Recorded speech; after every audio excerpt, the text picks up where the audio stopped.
first speaker, and these guys were all really nice enough to send me some biographical information since I have not met any of them. And so I took that and hacked it up pretty good. So I'm going to just give you a really brief introduction. Our first speaker is Rolf Wilken, and I hope I don't butcher his name. Rolf is a resident of Fayetteville. He's been an entrepreneur for 21 years and is the founder and owner of Eureka Pizza. Yeah. Rolf started his first business living in a small apartment that he obtained by trading ad space. Now, let me just tell you that this guy right here is the epitome of capitalism and the American dream, and that's why we asked him to speak today. So he took nothing and made something, and it's his. And so he deserves to keep it. He supported himself by working at a catfish restaurant. That had to be fun. And serving and selling during the day. Advertising led him to buy his first rundown pizza restaurant that became the very first Eureka Pizza. Rolf is considered an authority on entrepreneurship. He enjoys speaking on entrepreneurship and is happy to discuss how even teenagers with very little money of their own can be successful beyond their wildest dreams with their own businesses. Amen to that. Amen. Rolf Wilken. Thank you very much.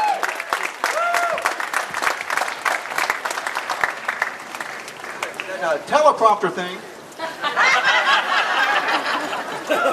Really, it's hard to criticize it. So everybody can hear me fine? Well, first off, it is quite humbling to speak to such a large and enthusiastic crowd. And I appreciate you coming out on such a beautiful day.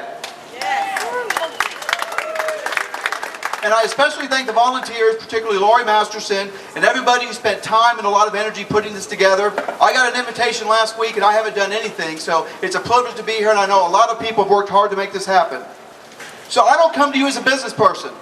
I don't come as your neighbor or even your friend, even though I recognize a lot of familiar faces here. I come to you as someone that is living the American dream. And I want you and your children and my children that have the same opportunity that I've had, which is to better myself and to better my country. We're all here because we're patriots and we love our country.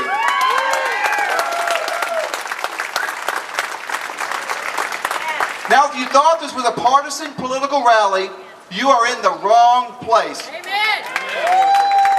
This is not a Democrat versus Republican issue. And this is not a left versus right issue. It's about right versus wrong.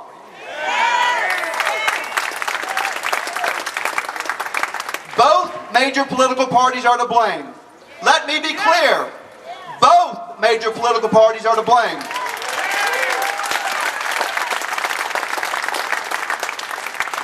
Our national debt doubled under President Bush. And it won't be too long before it doubles again and again. We should have had this rally 20 years ago. We should have had this rally 15 years ago. We should have had it 5 years ago, and we should have had it last year. Now, there's a Chinese proverb that states that the best time to have planted a tree was 20 years ago. And the second best time to plant a tree is right now. Well, the second best time to have a rally about government overspending is right now.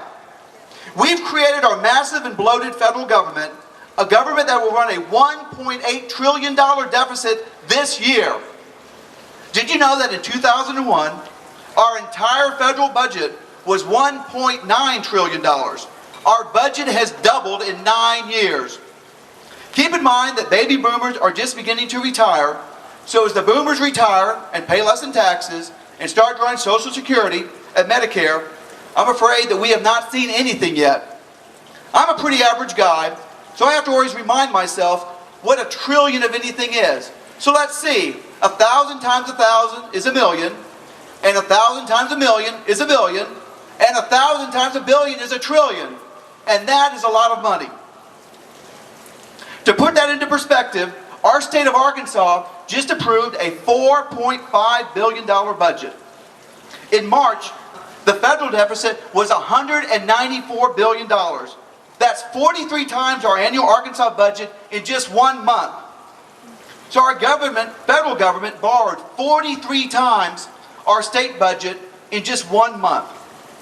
We're all here because we're upset about the massive runaway spending by our federal government. We're upset with our national debt. Now over $35,000 for every man, woman, and child. And I appreciate the kids coming out. Got bad news, you owe me $35,000, and it's growing with interest every day. We're tired of bailouts, and we're tired of rewarding failure.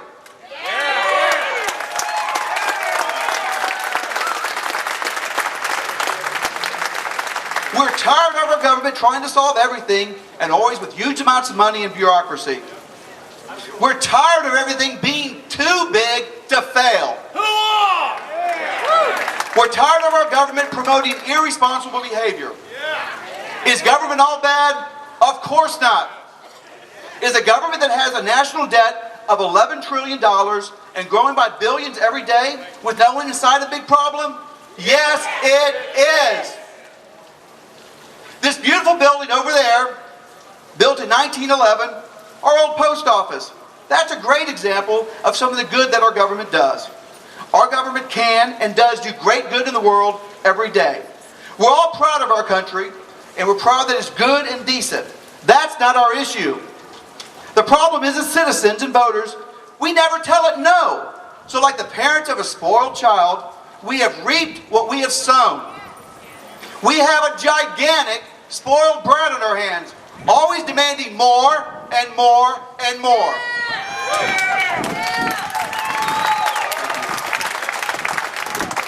Now, I don't like the bailouts, and I don't think many people here like them. I love the irony of a bankrupt institution with phony books, well, that would be our federal government, telling businesses and individuals about responsibility. Now our new budget is calling for more of the same, a 25% increase in spending. And I don't think you can blame our new president. He's just doing the same thing that our old president did and many presidents before.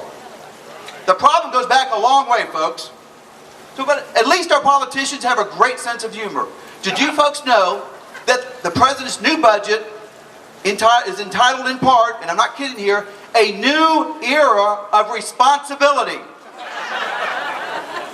We need to say enough is enough. How many of you tried to contact our U.S. Senators, Mark Pryor and Blanche Lincoln? You know, voters from home really do matter, folks. So what can you do? Well, let me tell you what I did recently. I found out at the last minute that the state of Arkansas was going to tax milk and dairy products. You'd think that taxing milk would be pretty low on the list, wouldn't you? Well, I found out that tax would probably cost me about $18,000 per year. Now, I don't know about you folks, but $18,000 per year is a lot of money to me. I got mad, and then I got involved. I asked people to call the governor and asked him to veto the bill. On that day, 734 people called Governor Beebe, and that was the day that the milk tax died.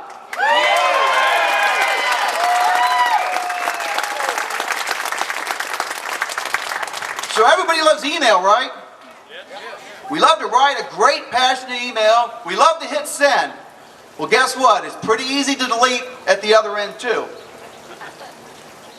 I emailed our senators quite a few times during the great stimulus debate. You know, the $800 billion bill that not a single senator read. Well, I never heard anything from Senator Pryor and Senator Lincoln. Now, I take that back. I did hear from Senator Lincoln. She started sending me spam, but never answered my question. So my suggestion to you is to ignore email. You need to make the phone call. Be civil and persistent, and make sure that your elected officials know that you vote and you're from Arkansas. And we need to be happy warriors. Being bitter and rude is not the way to get people on your side.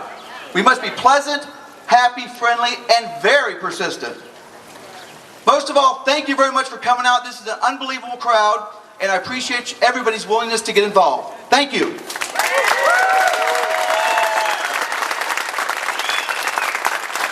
I love America.